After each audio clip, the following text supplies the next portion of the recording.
Welcome to SMR Bite Size. Monday's news stories coming right up. But before that, if you like what we're doing, don't forget to like this video, share it with your friends, and of course, subscribe to the channel. And before we kick off, don't forget you can listen to this week's brand new show via the link you'll find in the description.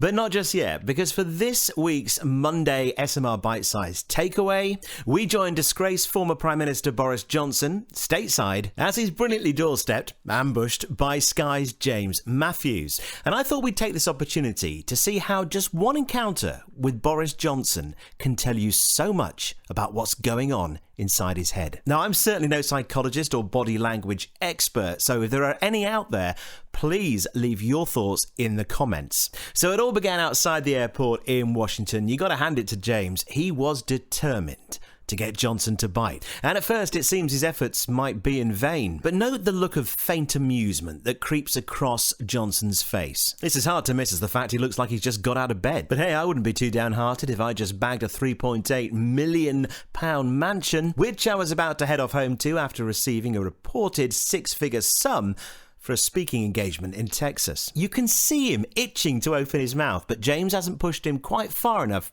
yet. It's only when the questions turn to implications of criminality that he eventually bites. But the problem is, his ego's writing checks that his brain simply cannot cash. His first mistake in this plane crash of an interview is to allow his mouth to start moving and sounds to come out of it without having the slightest idea what they're going to be. You have form in terms of breaking the law on COVID. Have you broken it again? No, and I've been here to talk about Ukraine. That's what I've been doing. And why wouldn't you talk about COVID? You're being accused of breaking the law at Chequers and at Downing Street, did you? No, but look. If it's proved that you did, are you finished as a politician? The answer is that proving beyond any doubt that he's nowhere near as off the cuff and improvisationally brilliant as he wants us to think he is. That, coupled with the fact that he simply hasn't got the defence, all makes for the worst start to an interview you're ever likely to see. But a couple of minutes later, after those cogs have been turning at double speed in his head, with a little ruffle of his hair to make sure he looks tip-top on camera, seemingly oblivious to the fact that he's been on camera for the last 5 minutes anyway, he finally thinks he's got it. If you wanted to interview with me, I'll happily talk to you. This whole thing is a load of nonsense from beginning to end, and we've made that clear in the statements that I've issued.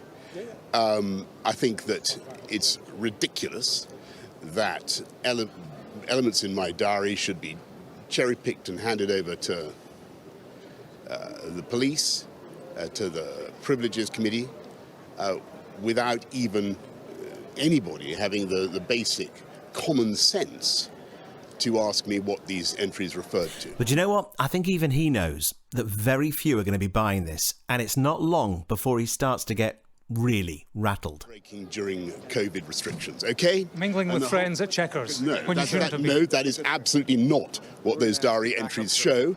That is not what those diary entries show, and the whole thing is totally nonsensical. Now it's then that his own words come back to haunt him. Who do you think is trying to sit you up? You may well ask. Remember, it was Johnson's claim that he was being stitched up, despite there being no ministerial input whatsoever in those messages finding their way to the police, and when asked to elaborate on the allegation, he's immediately out of his depth. And it's here that he does something very interesting. No doubt he thinks very clever. Here he is trying to do three things simultaneously. One, calm the situation down, and in doing so establish his authority. Two, endear himself to the media and of course you watching at home, so he thinks. But three, and most importantly, I've asked you. It's okay. It's okay. He's from Sky News. He's entitled to ask me questions.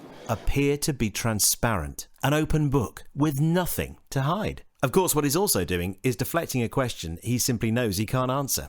To accuse a sitting Prime Minister of a Shakespearean conspiracy against him is a stretch even for him. So he uses the age-old, tried-and-trusted technique all politicians go to in situations like that. He answers another question entirely. But the problem is, he makes the mistake of answering the question he's literally just answered again. It is total nonsense, and I find it extraordinary, absolutely extraordinary, that these things are handed over by, I don't know quite what authority, the Cabinet Office or whoever, to the Privileges Committee and to the police, without any attempt to establish what these things actually mean or what they refer to. With me.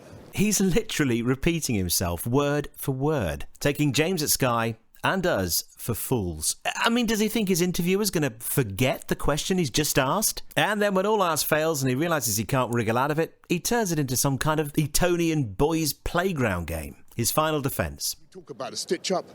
You spoken about a stitch-up. You said you're being You said. Attempting to be funny. And with a jovial thumbs up, he heads for the escalator, convinced his work here is done. But what did you make of this encounter? Do you think he came out of it well? What verbal and non-verbal clues did we miss that perhaps give us an insight into the goings-on inside Johnson's head right now? Let me know in the comments below. I'd be really interested to know what you think he's thinking. If you enjoyed this video, visit 16millionrising.co.uk, where you can listen to this week's full radio show for free, support us with a donation, buy us a coffee, or subscribe as an early riser. Back tomorrow.